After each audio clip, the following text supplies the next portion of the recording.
surface of the moon, rich trout water from the flowing mud, extracting precious nutrients and minerals. These elements, when combined with sunlight, create the diverse living systems of our planet.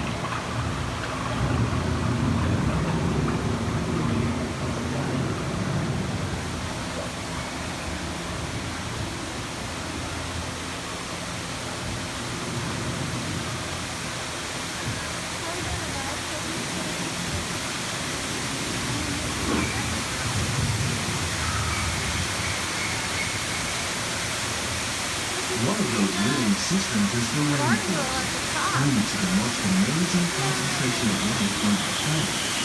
These dense and beautiful forests cover only a tiny portion of the Earth's surface, but they contain more than half of its plant and animal life. Rainforests are also extremely rich and productive living systems, providing us with oxygen, food, medicines, and other elements essential to our lives.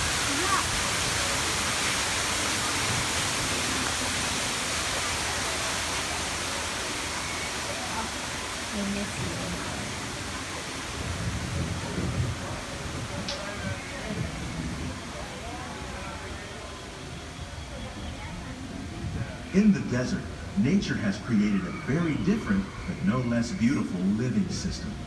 And while this arid landscape may seem lifeless, it is very much alive. The plants and animals that have learned to survive in these harsh conditions make use of what little water they can find and avoid the scorching rays of the relentless sun. What's that from? The whack-a-mole song. The American prairie once appeared as desolate as the desert, but over time, rainwater and nutrients gradually penetrated the hard surface of this land. Even the hooves of the mighty buffalo helped create the rich soil that would one day become home to the American farm. That puppy was the same as Pirates of the Caribbean. Hello, bird. I think that was the same from Big Thunder.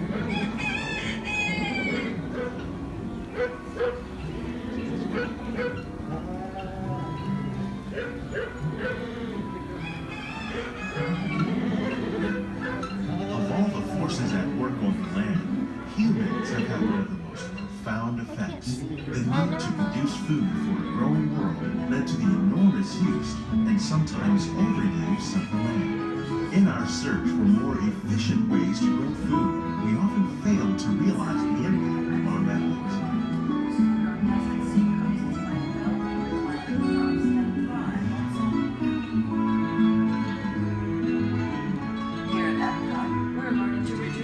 Today, we're learning to live with the land, discovering better ways to grow food that will ensure both human and environmental well-being. We're learning that by adding composted leaves and other plant material to our soil, we can reduce the need for fertilizers. In farmlands across America, we're learning that by plowing under vegetation containing natural fertilizers, we can enrich the soil without the use of chemicals. In Saudi Arabia and Mexico, we're learning to produce food on desert seacoasts by developing and planting crops that thrive on salt water. Here at EPCOT, we're learning to reduce the need for pesticides by using natural chemicals like neem and moss to control pests.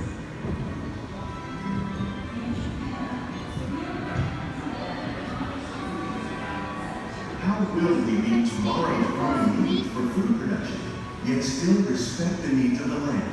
Some of the answers are being discovered just ahead. To help us maintain these carefully controlled ecosystems, and for your safety, please remain seated in your boat at all times.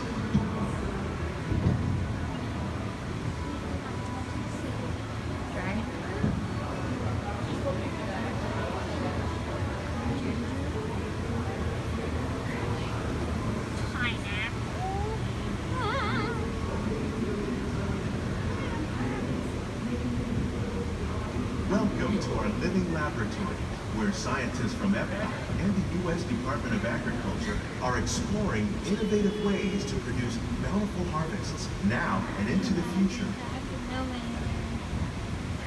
Papaya. A papaya with flies. The tropics are home to the greatest diversity of plants on the planet.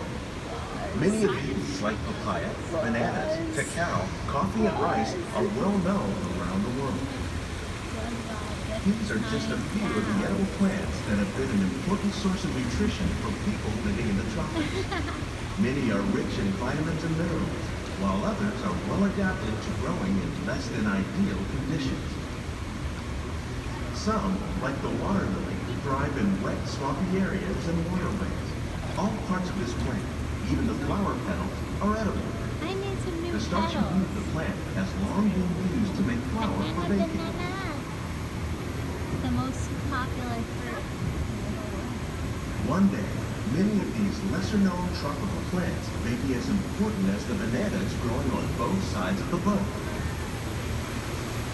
More than 28 million tons of bananas are eaten annually, making it the most popular fruit in the I world. always think that every time the disembodied narrator says that.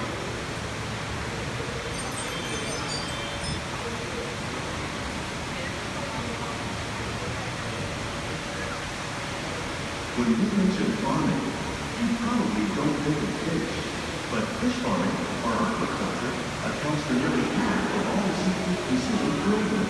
Tilapia, bass, and catfish, like the ones you see here, are three of the more popular crops raised by fish farmers. The sustainable system we're using here recycles the water in the tanks.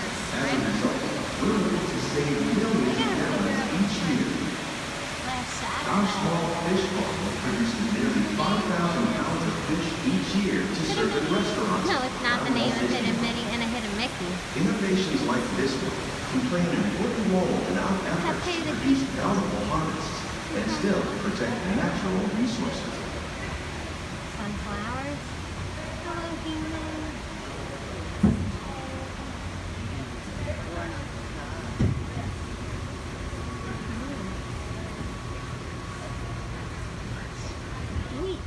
While there are more than 50,000 edible plant species in the world, most of us are only familiar with the handful that make up our everyday diet. The common grains growing here, wheat, maize, sorghum, and millet, plus rice, account for nearly 2/3 of our global food consumption. Learning how to increase yields of these staples is an important goal of research around the world. My favorite kind of pepper in the whole wide world. Doesn't make you These sneeze. plants are definitely on their way up. Innovative growing techniques like these increase yields while more efficiently using resources like water, fertilizer, and pesticides. Another innovation at like work lettuce. here is our integrated pest management program. By populating our greenhouses with beneficial insects that prey on harmful pests, like aphids and flies, we are significantly reducing our reliance on conventional pesticides. We're growing these crops using our nutrient film system. This technique precisely controls and recycles water and nutrients. With it, we can produce over 27,000 heads of lettuce a year in this one small area. Cucumbers. Where's the one I kept my headphones on? Some of our Thank you. best ideas have been inspired by nature, like these fruit and vegetable trees. By growing these ground plants vertically, we can increase yields and better control diseases. These crops taste as good as they look. In fact, we serve more than 15 tons of produce from our greenhouses in restaurants here at the land every year. Marble. Help Peggy Sue find that type of flower. You did it. Great job.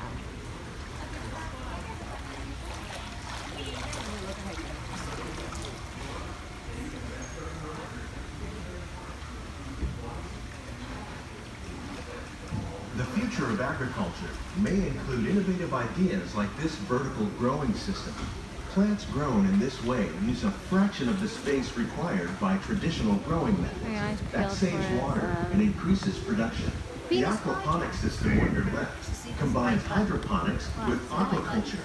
The fish provide a natural source of fertilizer for the plants, and the plants help keep the water clean for the fish. It's another great way to produce more while using less. In our lab, EPCOT scientists are working with the U.S. Department of Agriculture on a number of innovative projects. The goal of these efforts is to produce higher yielding and better quality.